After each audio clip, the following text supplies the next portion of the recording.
Welcome to the fourth quarter podcast, where we talk about the intersection of sports technology startups and the breakthroughs in the ecosystem, as well as the venture capital financing behind them.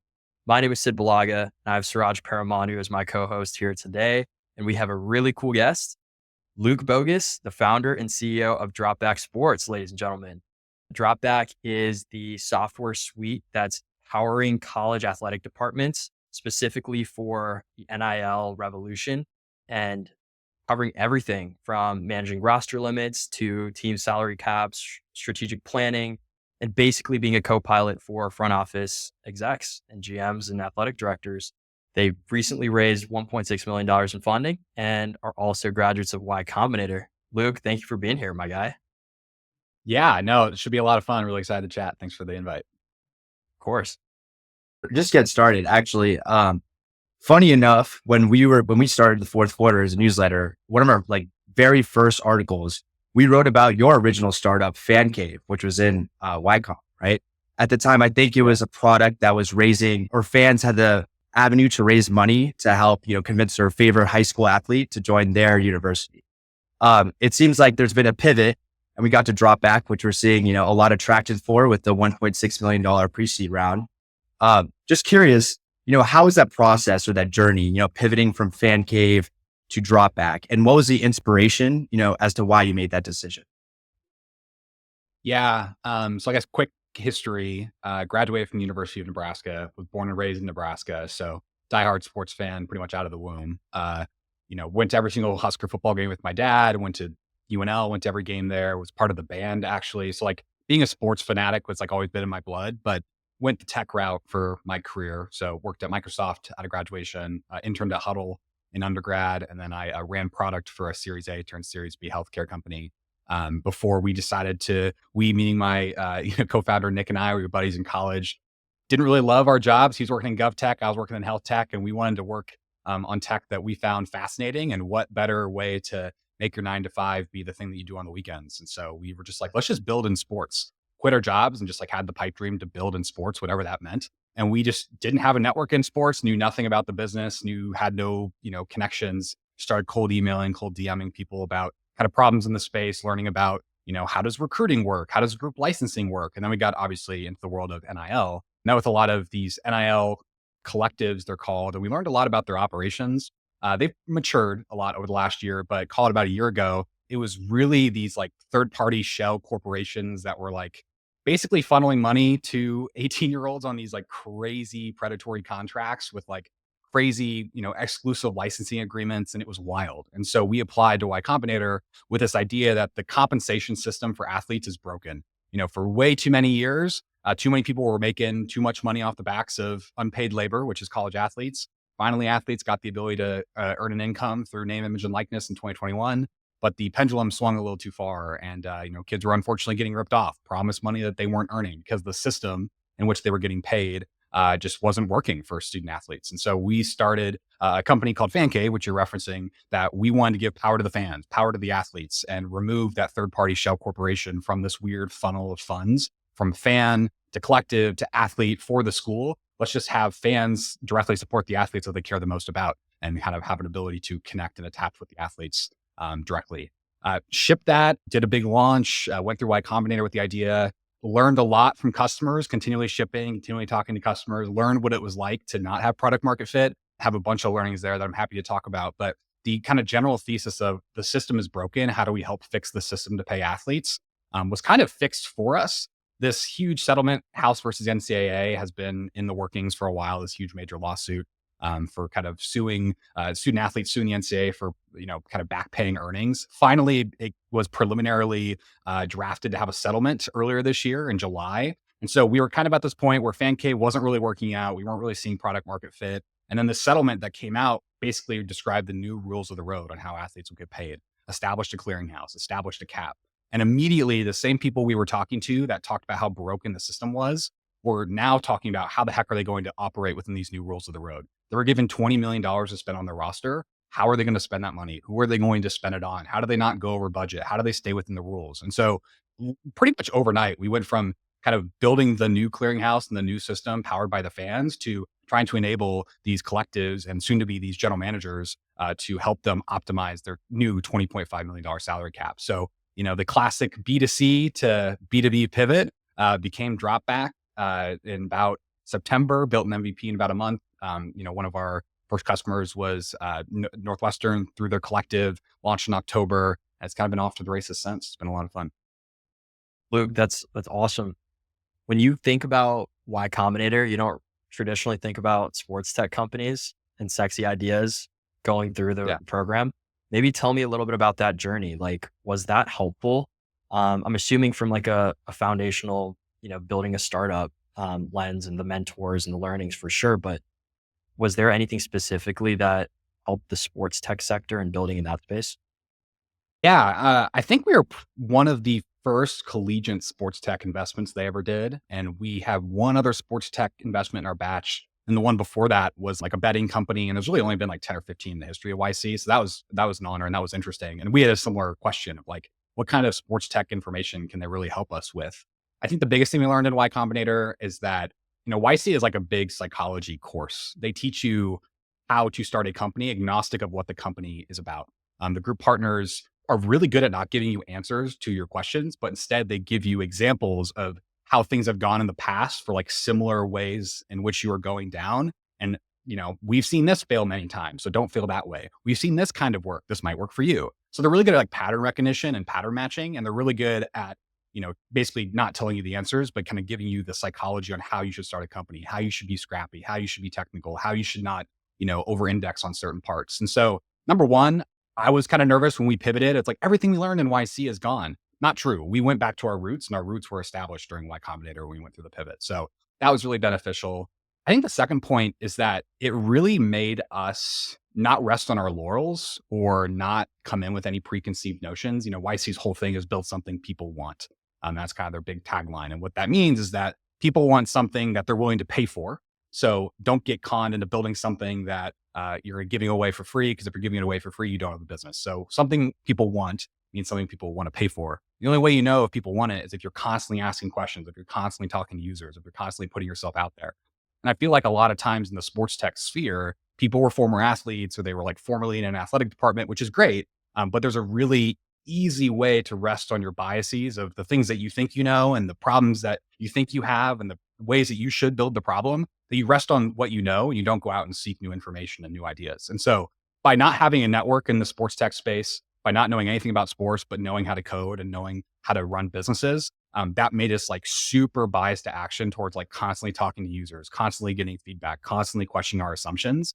And that like process was just ingrained in our heads during Y Combinator. So those were kind of two big standout points.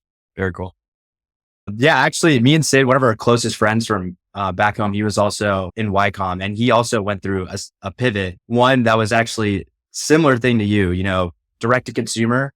It was like a memory app. It was called ZenFetch, and then now he's at GovEagle. They also just raised a $2 million seed round, and it seems like the B2B is actually a very successful transition.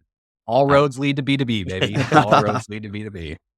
Exactly. But yeah, now we want to honestly like learn more about the product. I think Sid gave a pretty awesome intro as to what Dropback does, but we'd love to get into the nitty gritty like features of what Dropback does and who it delivers for. Luke, we'd love to hear from you, the founder, what Dropback is and what, features that it provides that are helping solve, the main issues that, college GMs are facing right now. Yeah. Simply put, Dropback helps teams build their most competitive rosters. And the newest competitive edge in the world of college sports is now how do you manage your rosters financially? Every team has a certain amount of payroll that they're allowed to allocate to their different teams. And it's now up to these new roles called general managers. They've existed in the pros forever. They're now being hired at the college level to basically optimize the spend while maximizing the talent that they have on the field. And so, not having dead money, meaning not spending money on talent that doesn't output on the field, is the number one KPI that GMs have against them. And, in recent NIL rules, a big part of the messiness of the world of NIL is that you couldn't pay for performance, and you still can't pay for play, but the NCAA does allow athletic reputation to be a big part of your NIL value. And so based on how good you are on the field and based on, the value that you bring to the team, that is your market value. That is what you can earn. And there's a lot of other factors that go into what an athlete's value could be. There's the on-field production, but there's also maybe culture fit. Maybe there's certain academic standards at your school. Maybe there's other factors that schools have when they think about how valuable a player is to their team. We basically help GMs create those, different factors into a valuation formula. And we have like a drag and drop no code builder to create these value models so that they can define their cap rules. What percentage do I want to spend on offense versus defense? What percentage do I want to spend on the running back room versus the quarterback room?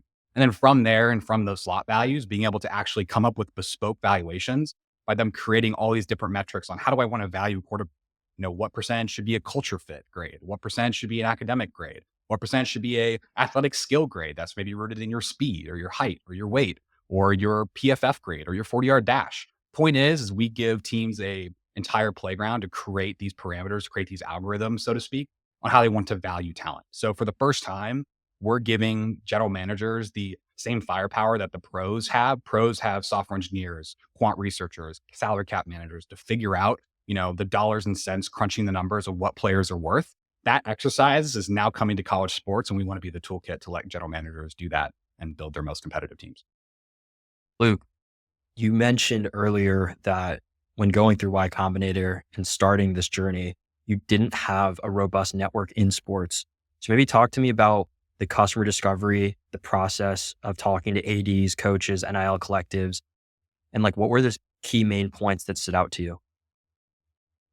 Yeah, it was daunting coming in, not knowing anyone in the space. Just having sheer passion does not map to knowing everything about the industry. And so some of my early calls, I was asking very, very dumb questions. But I think just getting rid of the ego and being comfortable asking people you've never met online to hop on a phone call and ask them really dumb questions, just having that thick skin can send you to a point to where you're meeting 3 people a week. If you meet 3 people a week, well, then after a month, you're meeting 12 people. And after a year, you meet a lot of people. And so, over the last year, I built this, micro network of people that, I just call up and ask random questions. I just called somebody yesterday about FOIAs and about public records requests. And it was a cold DM that I did on LinkedIn when I was just ripping LinkedIn requests. There's 100 requests that I can send a day. And I've been doing that. I've reached the limit of DMing people on Twitter. And so the point is just putting yourself out there and trying to meet people that are in the sphere in which you want to learn. And then approaching those conversations as learning conversations. I think a lot of times, people try to validate their ideas by just cold selling their thing. And if somebody responds, then maybe they want it. I've always found that if you jump on calls with things that you want to learn and hypotheses that you have about the problems that they're facing, and then just jump on the call, not asking them about hey, I've had this thing that I think you're facing. Are you? Yes or no? Just starting from just hey, I want to learn about you. Tell me about your background. Tell me what sucks during your day. And you'll find that if you're onto something, then people will tend to just naturally bring it up. And so that's what we got to the point to where we were emailing, cold emailing so many people, LinkedIn messaging, Twitter messaging, just people in our sphere, director of player personnels, general managers, deputy ADs, collective CEOs, et cetera. And we just started hearing the stress around managing all these contracts, the stress around how do I make sure I don't spend over the cap, the stress around, oh my gosh, that offensive tackle just went for $3 million. That's half my budget. How the heck am I going to compete? That stress naturally came out, and then that stress molds into, potential product features that we can ship to, solve these problems that folks are having. So it was very natural, but yeah, I saw this meme on Twitter the other day. It's the best way to get from here to here, the bridge between getting from here to here is just being cringe. Be so cringe about asking dumb questions, be so cringe about, just ripping cold DMs to people on Twitter. People like to talk. And if, you can get them on the phone and ask them questions and be genuine, you'd be surprised what you have to learn. So that's kind of where we got today, was just having an open ear and, shamelessly DMing a shit ton of people online. Cringe is definitely in. And I didn't even know that Cringe is in. X and Twitter had a DM limit. That's very interesting. Quick, yeah, you have to upgrade to premium to get certain, privileges and stuff. So learn that the hard way. Got it. And a quick follow-up there, Luke, how many, do you remember how many people you had customer discovery chats with, before you started writing a line of code? I don't remember the exact number. But I use cal.com, Calendly. It's an open source version. It's awesome. And they did a year wrapped. It's like Spotify Wrap, but for Cal. I had 150 meetings booked on that. And most of those were customer discovery calls. So I don't think they're all, but point is it was an irrational amount of conversations. Again, by not having any opinions in the space, by nature of not knowing the space, we wanted to make sure we were onto something before we spent any time coding it. And so, yeah, before we wrote a line of code, we talked to a ton of people. We made an entire Figma prototype, like super high fidelity click through, and basically got to a point to where we got the invoice from our first customer and then started to code. Like, we did not want to waste any time and effort, building something in a silo and hoping that somebody wants it. That's not building something people want. Building something people want is knowing that they're going to pay for it. And then, being mutually understanding that, you'll have early access at a discount if you take a bet on us, which is what, Northwestern ultimately did, which was amazing. So, yeah, lots of conversations. I don't remember the number, but yeah. I was just curious. That's awesome. So one, actually, congratulations on the Northwestern deal. And it seems like you have a lot of conversations with, different universities that all have kind of unique strategies, right? When it comes to building out their roster. We have big budget schools that are optimizing for, jersey sales, making sure that all their fans are very excited for the next season, bringing on a very exciting, number one player and willing to blow the budget for that. But also there's lower middle market universities that are just optimizing to win, but might not have as much of the budget to do so. How do you navigate these complexities regarding like these different NIL deals, different unique strategies when it comes to approaching about building a roster?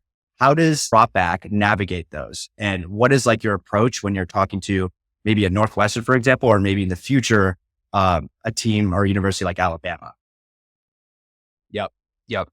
Yeah. I mean, you're totally right. Every team thinks about their roster construction and their priorities and their core values very different. Like, naturally, the way that Northwestern emphasizes academics might be very different than another school does. Or there's some SEC schools that we're working with that value, a certain parameter really high that might be really weird and awkward to me, but it matters to them. And we knew that if we were setting up our product that requires coaches and staffs to ask us to input it and then us like bespoke build a solution for everybody, that was not going to scale and not going to work. And so from the ground floor, we built a very agnostic platform. We are building out a suite of different data integrations, a data marketplace of sorts of sports analytics to where, if you trust PFF, great, that's integrated. But if you don't have to integrate with it. If you trust, a different solution like next gen prospects, you can integrate with them. If you don't, it's a la carte. And so step one, by just having an entire breadth of data integrations so that teams can pick and choose what matters to them most. That was like core number one. Core number two is that when you have the data integrations,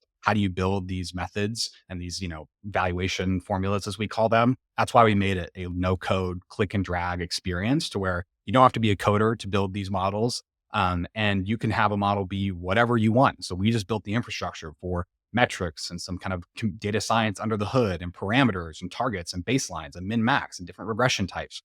We set that infrastructure up. So if Northwestern wanted to build it in a totally different way than Georgia, yes, it's the same platform, but they are, completely different outputs. They are completely different ways that they're leveraging the product. And so the way we manage complexities is by making it highly custom. And, the best teams, the most pro-grade teams want a very bespoke product to the values of their locker room. And so we kind of built the product from the ground up with customization in mind. Awesome. And a quick follow-up in regards to like these typical data integrations that you have like PFF. What I'm curious about is, obviously there's, a major scouting programs at all these universities. Is there a type of data input tool that, universities can leverage with Dropback, putting their own information, their own proprietary data that they collect, right? Is that a big alpha for teams when they're using Dropback? Absolutely. So a big priority for us is that we don't want to reinvent the wheel. For the last decade, personnel staffs have been subscribing to data services, have been building up their infrastructure, that have been finding the ways that they want to evaluate talent, how they want to, track and CRM that their workflows around the recruiting trail. What we didn't want to do is we didn't want to ship our product and have it blow up everything that they've been doing for the last decade. We have been investing tons of time and energy into figuring out the right data and analytics to scout and recruit talent. And we believe that, the past outcome of that was, do we give him a scholarship offer? Yes or no?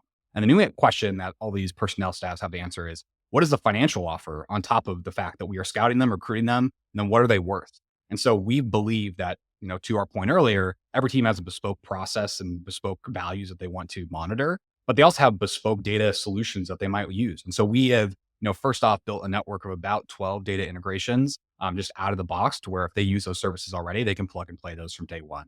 We also have an ability for them to import, any data, whether it be CSV, SFTP, a bunch of different ways, and they get the data in our product. We're actually also launching our API to where we've found there's a lot of schools that are actually really, really technical, and they're like having Python notebooks and doing a bunch of different ways of their, monitoring their GPS data from Catapult to have X, Y, and Z outputs. And so we've actually been working with some schools to have real-time data integrations so that they can combine these off-the-shelf data tools as well as the data tools that are bespoke to those programs, have those integrate in real time such that then they can, again, use the data that they trust and believe in the most to then mold that and output that into a valuation percentage of what they should actually pay their athletes. So again, everything we built is an exercise of adding one step to their pre-existing process and not eroding and trying to replace everything they've done. Because from an adoption and friction perspective, that's ludicrous. And also that's the best way to, sell software is to be really, really focused on one unique problem that makes us unique and that problem that we can solve. And embedding our solution on top of the stack that they've already had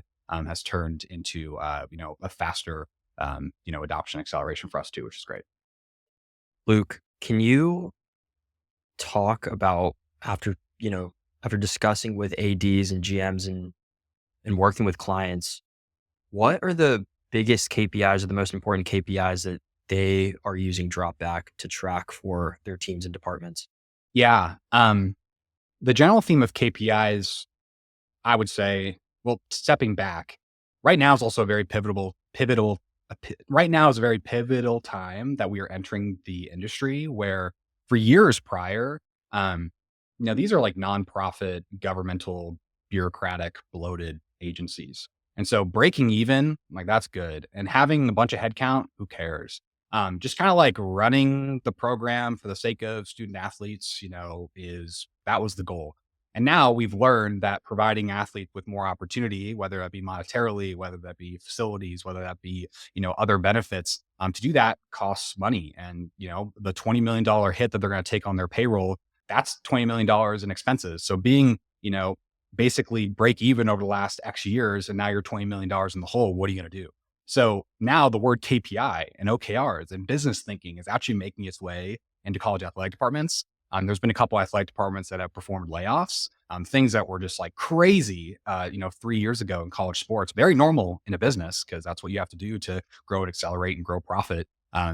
Those kind of mindsets are coming to college sports. We're seeing athletic directors who weren't just like, folks that have been in the athletic department for 20 years and worked their way up. But instead, we just met with an athletic director that their job before this was a CEO at a tech company. And so the point is like the business mindset is coming to the world of college sports, maximizing profit, thinking about the P&L, optimizing spend, which is exactly what Dropback is built for. We want to make sure that 20.5 million that they have to allocate across all their sports, that they know what the ROI is on that allocation. They know how much that they should allocate across football, women's basketball, tennis, baseball, wherever they want to allocate it, be able to do that in our product. And then monitoring how that money is actually being spent. What is the ROI? And the ROI being, are we winning? We don't want to spend money on talent that isn't getting us that ultimate goal of winning, because the best way to make money and be profitable is to win. Winning gets butts in the seats. Winning gets people excited at the concession stands. Winning gets people pumped about buying licensed merch. And so if you can win, then you get the best product on the field, sure, but it has so many positive cascading effects for your athletic department and your university. There's even data out there that says the better your athletic teams are, the better your enrollment is. And so all roads lead to winning. And the best way to win in this new era of sports is optimizing your $20.5 million spend. And the best way to optimize your spend is on Dropback. This is our first, podcast with someone in the space who's involved in sports technology, and it's actually rapidly growing, but still a niche product. Were there any like common objections when you were, fundraising and trying to raise that pre-seed round? What is the real alpha in building and trying to raise money in a sports tech company similar to Dropback? Yeah, that's a great question. Lots of objections. Met with over 100 VCs to raise our round and 99% no rate, I would say. So definitely got used to having thick skin and hearing no and being okay with that. TAM was the number one thing, very basic math of, there's only X number of teams. And if you can only sell Y dollars of, SaaS contracts, then your TAM is Z. Therefore, it's not a big enough outcome. Sorry, moving on, which is fine. But I think, I always believe that if you bet on the founders and you bet on the excitement the founders have about the problem space, they'll figure it out. There's probably going to be opportunities and things that we're building in 3 years that we don't even know yet.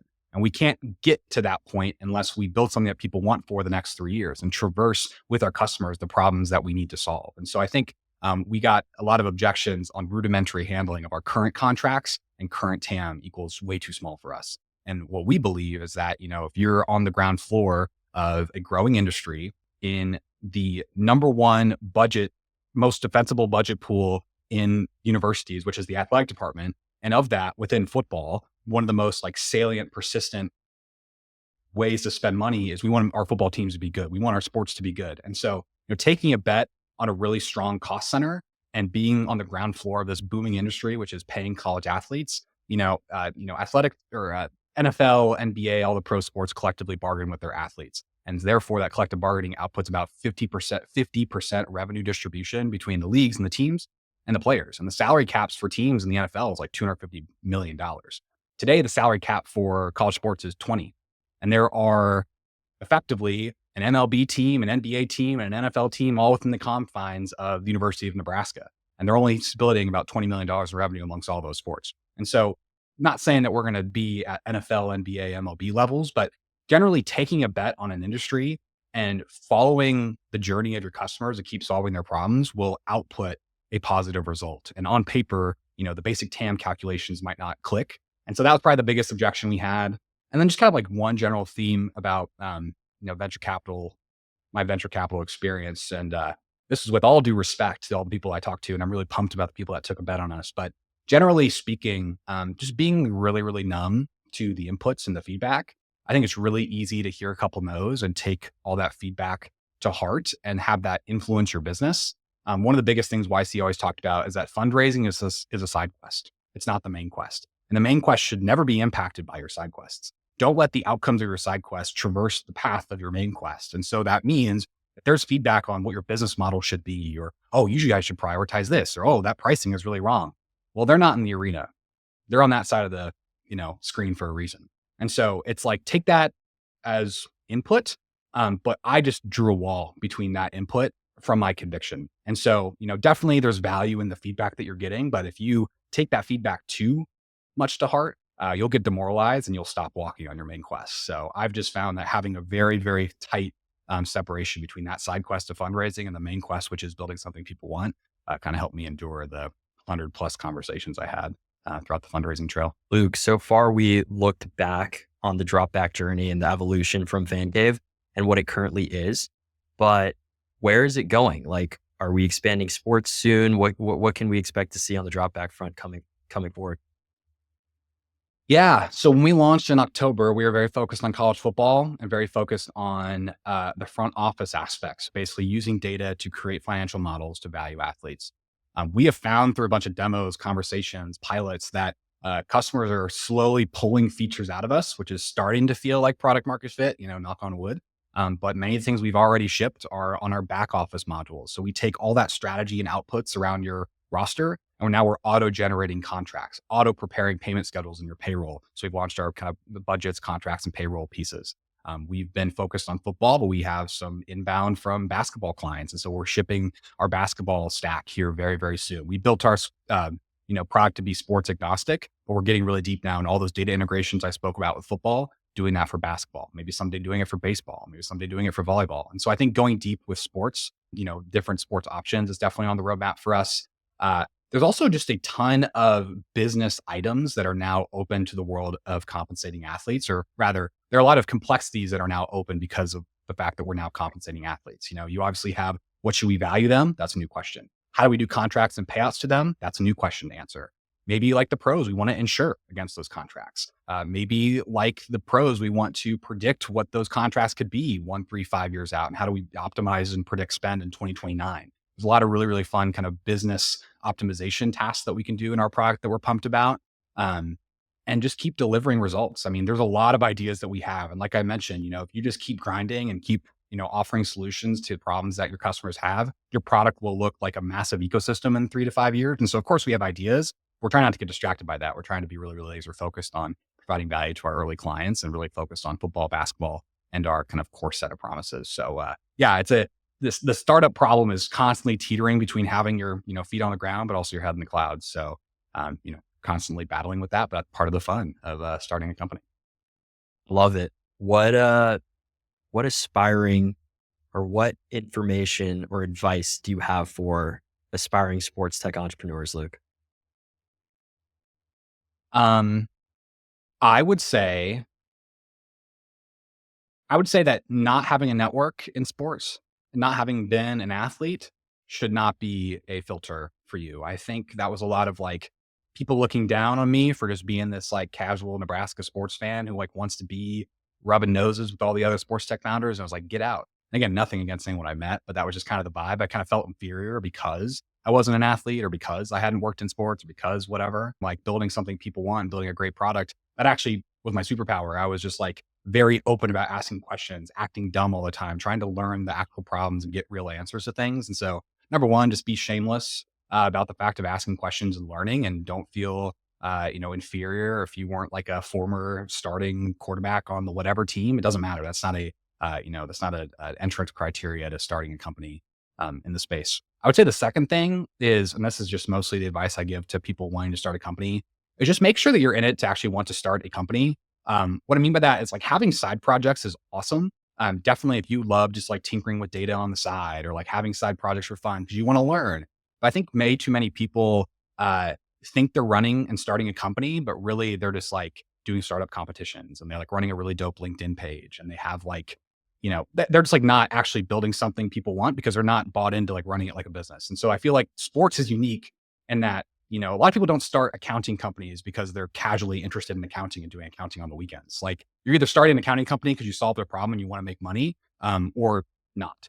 But in sports, there's kind of this like weird paradigm or like this weird spectrum where it's like you could think you're starting a company, but then you're not, and you're wasting a bunch of time. So all to be said, I think just make sure that you're all in. And that you're not starting the company because you want to be a sports tech startup founder, because you want to go to the conferences, because you want to be on the really cool podcasts. Of course, this is really fun. But if this was like my definition of success, your business is not going to work. Your definition of success is making money. You make money because you earn it when customers love what you're building. And so if you're building a sports tech, don't get caught up in all the charades and the parties and the communities and the podcasts, because that's a great outcome of the work that you put in to build a great company. And so that's probably the other piece of advice I give to folks in this space.